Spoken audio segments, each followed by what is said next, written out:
Nous réalisons tous à un moment ou à un autre que notre corps a besoin de mouvement. Notre cœur et notre système circulatoire ont besoin de défis réguliers pour rester en bonne santé. Ils ont besoin d'au moins quelques minutes pour pomper le sang de manière forte et revenir à la normale tout au long de la journée. Nos articulations et nos muscles ont besoin de bouger pour obtenir tous les nutriments dont ils ont besoin. Intéressons-nous à la relation intéressante entre tout cela et la plongée et le cortisol. Le cortisol est le stéroïde du stress. Le corps a besoin de cortisol pour réguler les nutriments dans le sang, le métabolisme, réduire l'inflammation et pour la formation de la mémoire, entre autres. Normalement, les niveaux de cortisol augmentent le matin et diminuent l'après-midi. La vie quotidienne génère du stress en permanence et les niveaux de cortisol restent élevés. Lorsque les niveaux de cortisol sont trop élevés, le cœur bat plus vite et le sang est principalement transféré vers les jambes et les bras. Le corps se prépare essentiellement à compétitionner, se battre ou fuir. Une fois que le stress passe ou que la tension cesse, le corps réduit les niveaux de cortisol.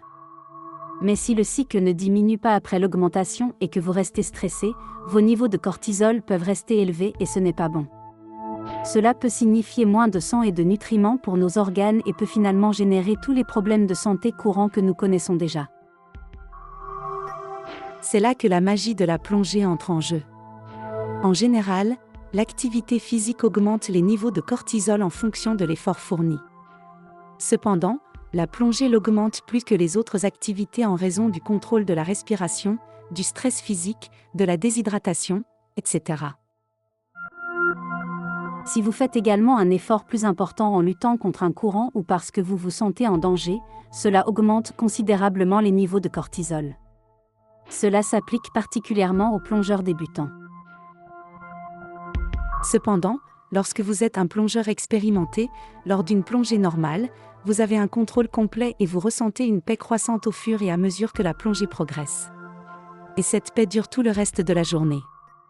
Nous savons tous à quel point nous dormons bien les jours où nous plongeons.